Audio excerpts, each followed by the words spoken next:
In at 10, Piranha Plushtrap.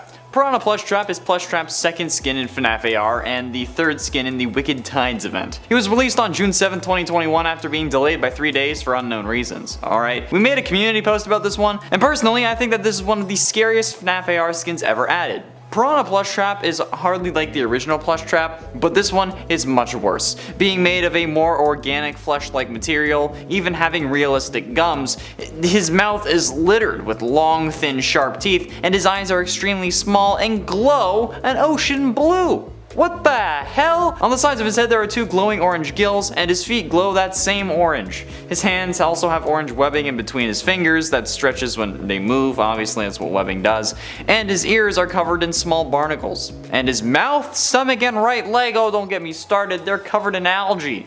Finally, his body is covered in spikes, and his torso is split open to reveal his ribs. This thing is horrifying. I hope we get it in him in another game, not just special delivery, but I don't want him in real life. I would rather dig myself out of a hole with a rusty fork.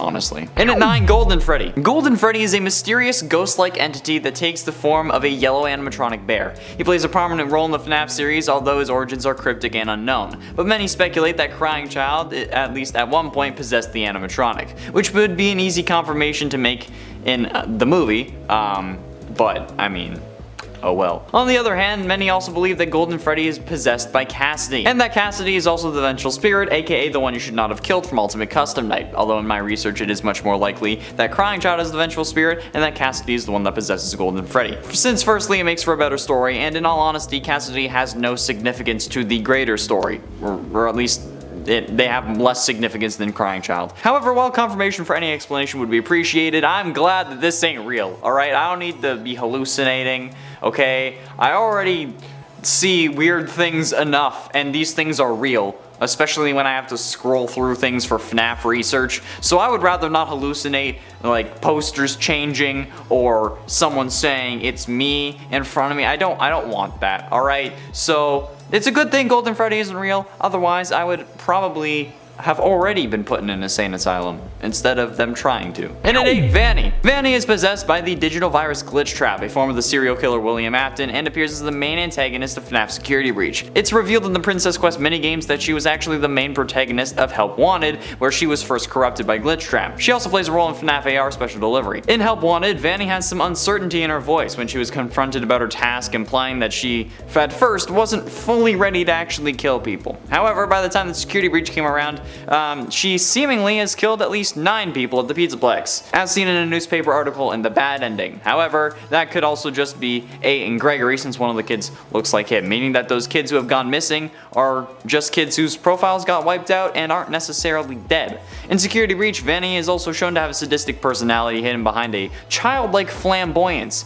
However, I still simp for Vanessa, and that's why I'm glad she's not real, because you know what this would be? You know that meme where it's like, Pennywise, and he's like, oh, I got the Fortnite Battle Pass down here, and then Georgie climbs in. Yeah, it would be like that, except it would be Vanny, and she wouldn't have to say anything. All she has to do is be like, Vanessa, and I'd be like, oh, hello. Like, yeah. And it's 7, just Playtime Co in general. Playtime Co is the toy making company which is in essence the big bad of the game series. It also is the main location where the game takes place. It was established in 1930 with the intent to entertain children across the globe, becoming the most famous and well-known toy manufacturing company of its time. All the way back after Elliot Ludwig divorced his wife, he would work for the company of Playtime Co when a family death pushed Ludwig to the lowest he'd ever been. It's unknown who died, although he continued to work on his company. He would later create big toys like Poppy Playtime, which helped the company grow. Playtime Co would then experiment with their toys, trying to inject a living rat into one of them. It is also revealed within documents in the game that other people do possess these toys. Mary Pine, for example, possesses Mommy Longlegs. It is also presumed that Poppy Playtime is possessed by Elliot Ludwig's daughter, and that she was the presumed family member that pushed him to his lowest. They may not have been a character, but I'm damn glad that Playtime Co doesn't exist, or at least in this sense. And at 8, Circus Baby. Circus Baby is one messed up mamma jamma. I mean, mean, don't get me wrong, some specific kids make me get William's whole MO, but the fact that he made these robots, especially the fun times, specifically to kill, and then the first kid they kill is his own daughter, that's some serious karma. But considering how horrific Baby becomes after this, thanks to Elizabeth, I feel like she may have had it coming. Girl was a lot more like her father than she should have been, in all honesty. While yes, crushing any kid would have been bad, I mean, like, your creator's daughter, seriously? Like, come on, bro. Was there no way to blacklist William? You have the animatronics that can walk on their own with advanced AI, facial recognition technology, sound discs that can change what things look like, but you can't make a goddamn program that says do not kill these kids, they come from me. Like, bro, if you ask me, you had it coming. Who tells their kids not to do something especially expecting them to listen? Seriously, dude, William is stupid, but this was still a messed up thing to do, so I'm glad that this isn't real until the kids start screaming in my hall again, and then I wish Baby was real. Halfway through into number 5, Mini Huggies. The Mini Huggies are toys that were produced by Playtime Co. specifically for the Whack-A-Wuggy minigame. They are mini versions of Huggy Wuggy to use to test the reflexes of players during the game. They're presumed to be humans turned into toys, but since we never really see any blood coming from them, there is no real way of knowing that yet. Similar to Huggy Wuggy, the Mini Huggies are long-legged furry entities that come in a variety of fur colors such as green, red, blue, and yellow. Their hands appear to have some straps of Velcro on them, allowing them to grip onto objects, and they also have 4 fingers and a thumb, but they're all fused together in like that classic like glove fashion, so they can't actually move them individually. They appear much shorter than Huggy Wuggy since, you know, they're not 7 feet tall. There are 18 holes in the wall during this minigame, and the player must hit them with their grab pack in order to make them retreat. If they start to make a low growling sound, start shaking, and then are leaning out of the tunnels, you gotta slap them real quick, otherwise they'll fly towards you and then jump scare the hell out of you. In it for Gregory. Honestly, I'm actually scared of Gregory. The knowledge that this kid has exceeds even some of my own. This kid is the size of a 4-year-old, can fit inside Freddy, baby strollers, and other various small areas around the Pizzaplex. He's too small to drive one of the go-karts alone, but he knows how to restart generators, operate a trash compactor, start and drive a car, as well as identify a car battery, connect the jumper cables on that car battery properly, and then use those cables to fix Freddy's whole recharge every hour issue. How the living hell does that make any sense? Plus, Gregory is just a killer. This kid is easily able to destroy all 3 animatronics without a moment's hesitation, and then use their upgrades on Freddy. He is willing to kill Vanny, like I said, despite actually seemingly knowing her, as we see in the best ending, and he burns Springtrap multiple times in an attempt to stop him from taking control over Freddy. So what the absolute living hell is this kid doing, and how is he just so nonchalant about the whole thing? And the argument for self-defense doesn't count because I kept seeing that a lot, okay? Because self-defense requires the proper use of force against your attacker, and tearing someone to shreds using 6 animatronics is not proper force. It was so gory that they couldn't even show it in the comic for that ending. Like, Jesus! Getting close to the end in number 3, Braun the Dino. Braun the Dinosaur, or simply known as Braun, is a toy created by Playtime Co. and is a dinosaur. I don't really know how else to describe it. Braun appears around the factory in Chapter 1 of Tight Squeeze, but his role in the story remains unknown. He makes 2 appearances in the storage facility in Chapter 2, along with the cutout that you can find that makes dino puns, and he has 2 duplicates of the monster Braun that don't actually do anything, despite the one that you need to move looking a lot like the one that moves his head in the series trailer. Little is known about Braun, but he is briefly described as hardworking and fully committed to whatever goals he has set upon himself, and he strictly allows himself to only eat 4,000 calories every day. Same. He also likes dinosaur jokes as shown by his voice cutout, but they're just really bad dinosaur jokes. So yes, I'm glad he isn't real because those jokes are just, they're worse than mine. Penultimately in number 2, Springtrap. It's pretty universally known that FNAF 3 is one of the easier FNAF games, with only one animatronic that can really kill you. If you just juggle in between a couple rooms, you'll be overall able to survive fairly easy. But while some consider this game to be scary, overall it's one of the least scary of all, and that's thanks to Springtrap. Springtrap's jump scare in this game is actually the worst jump scare in the series, having the only real scare factor being the sound that plays along with it. But as for the actual model, he just moves towards you a little bit, and then that's it. There was also an interview with Daco Co as a reward for him beating 50/20 mode, where Scott said that he was actually going to end the series after FNAF 3, but the community's disappointment with the Springtrap jump scare caused him to make the 4th game with the Nightmare Animatronics. The interview is available for you to listen to online on Daco's channel, so don't go telling me that I'm incorrect without watching it, alright? Because he says it, or at least at the very least implies that this is true.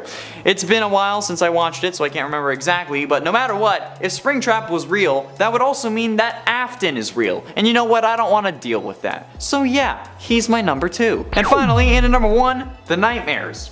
I think that if this was really meant to be a horror series, which it is, the Nightmare Animatronics should be everywhere. Honestly, they are absolutely terrifying. The normal animatronics aren't really all that scary. The scariest part about those games, like with the Springtrap jump scares, the sound that plays with the animatronic jump scares. But the nightmares are truly terrifying, and one of the reasons that I don't want to play FNAF 4 or the Night Terror levels of Help Wanted. These things are so horrifying, but also iconic. Especially since they're the reason there was a FNAF movie.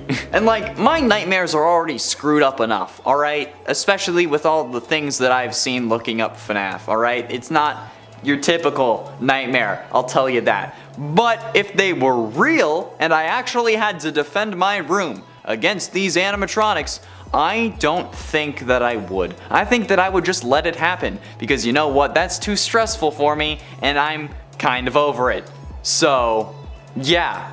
Glad these aren't real. Hit at 10, Kissy Missy. Kissy Missy is a toy produced by Playtime Co, alright? She was created in 1985, a year after Huggy Wuggie's release, and her only appearances so far being in the form of posters in Chapter 1 A Tight Squeeze, and actually showing up in Chapter 2 Fly in a Web as a minor character. Kissy is certainly a terrifying creature though, okay? It's like Huggy, her blue counterpart. However, the reason Kissy Missy is at the top of this list is because she doesn't really attack the player, or at least hasn't as of yet. In Chapter 2 she makes a brief appearance and actually ends up helping the player advance within the level. However, it's unclear if this was due to positive intentions or just the fact that without it, Mommy Longlegs wouldn't get to continue her game. Or maybe this is all the prototypes game that we've been playing. In at 9, PJ Pug Pillar. PJ Pug Pillar is a swampable toy produced by Playtime Co, who debuted in Chapter 2 Fly in a Web. He resides in the Statues game as its main antagonist. The player must play a game of statues while trying to get to the end of an obstacle course, all while avoiding being caught by PJ Pug Pillar. PJ is a long creature that is a combination of a pug and a caterpillar, which, considering how I have a pug, hurts my soul tremendously. He has several blue and purple segments that make up his body, and all of which are fluffy in appearance. His eyes have large black pupils, and he has a pink muzzle. He also has a blue heart-shaped nose, which is funny, and fluffy ears, multiple pink arms, and purple and blue curved pointy shoes. His tongue is pink, and it's constantly hanging out of his mouth because he's a dog, and his teeth, or canine teeth, are similar to that of a human. It's cursed, kinda like how the original Sonic CGI was. It also seems to be that he has a teardrop pattern below his eyes. In the Chapter 2 trailer though, which is presumed to be his original design, it appears to be just a giant purple centipede caterpillar toy with black eyes and seemingly blue or red antenna, along with a red nose and human-like teeth, which I did point out in a previous video, but they updated him, which is nice because now there's a pug. And it ain't Boogiebot. According to their digital collectible profile, Boogiebot is amongst the cutest robots of Playtime Co. The lovable robot's playful and delicate side earned him a spot on the walls of Playtime Co.'s factory for what turned out to be many years after Boogiebot himself was being produced. Boogiebot is a small, round green robot with 2 tank-style treads instead of legs, short arms and stubby black fingers, and a large screen that lights up revealing his face, with 2 glowing yellow circles for eyes. Other facial features are absent and do not appear because he's a goddamn robot, but when damaged, Boogiebot's circuits are exposed, with 3 red and 1 seemingly gray wire across his screen or face, which has also been removed because, yeah, that's horrifying. They are also significantly muddier, duller, and darker in color. Sometimes the Boogiebot can be seen with many parts of his body scattered across the floor, which is what makes me happy that he's not real, because honestly, this thing is cute as hell, and I have no idea how they're gonna try to make this scary, but if this was real and then I saw him scattered all over the place, I actually might cry. And at 7, Springtrap. Springtrap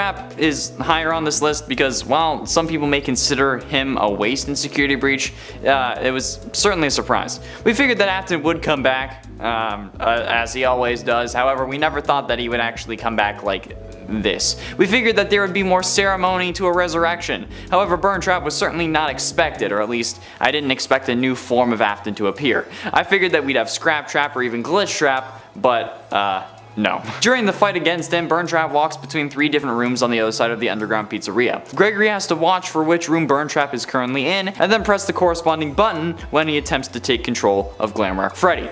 Doing so causes the room to erupt into flames and hurts him because, you know, fire, and stops the corruption attempt. Failure to do so, and in time, Glamrock Freddy's eyes will turn purple, making him hostile towards Gregory, and then you'll probably die. But you know what? I'm damn glad he's not real, because that would have way too many implications. And I already have a hard enough time trying to figure out the mysteries of FNAF. I don't need to try and figure out the mysteries of the universe as well. So, yeah, or even the multiverse, because that's how Burntrap would be here. So yeah, no thanks. In at 6, Poppy.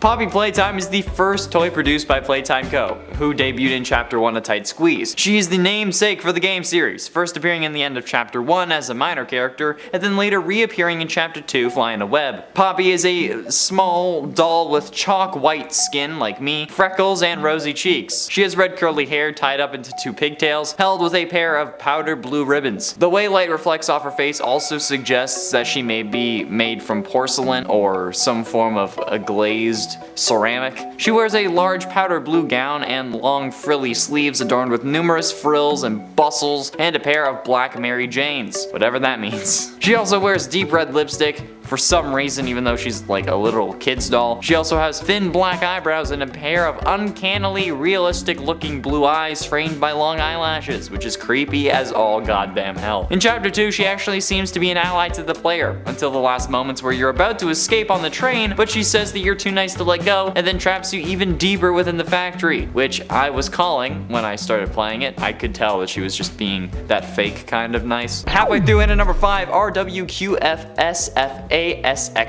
Shadow Bunny makes an appearance in FNAF 2, but is more so a main character in FNAF 3, where the character makes an ultimate appearance as a glitched out game character, and as a statue that you need to click on to enable the glitched minigame.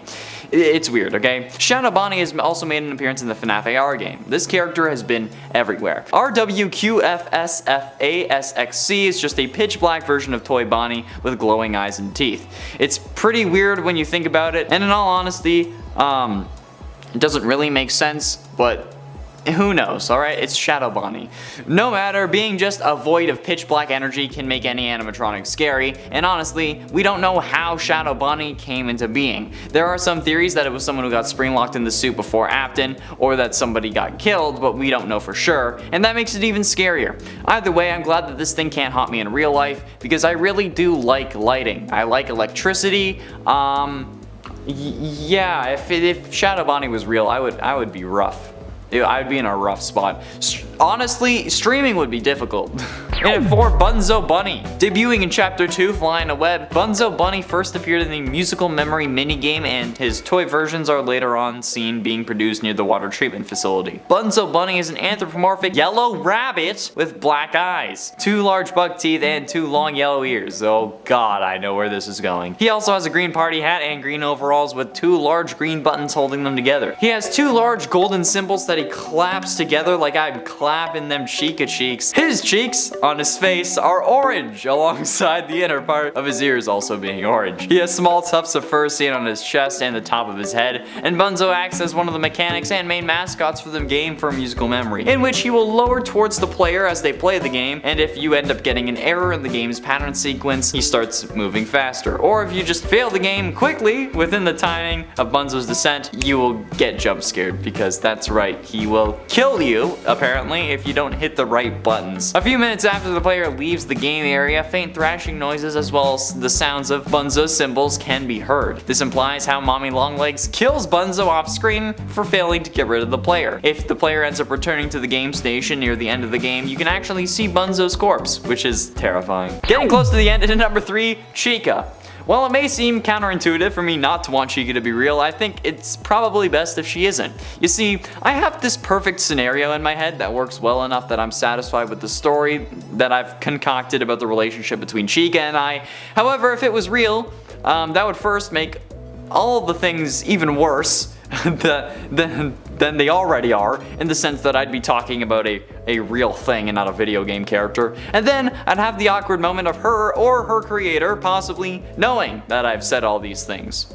She'd know if her AI was good enough, but the creator would definitely know.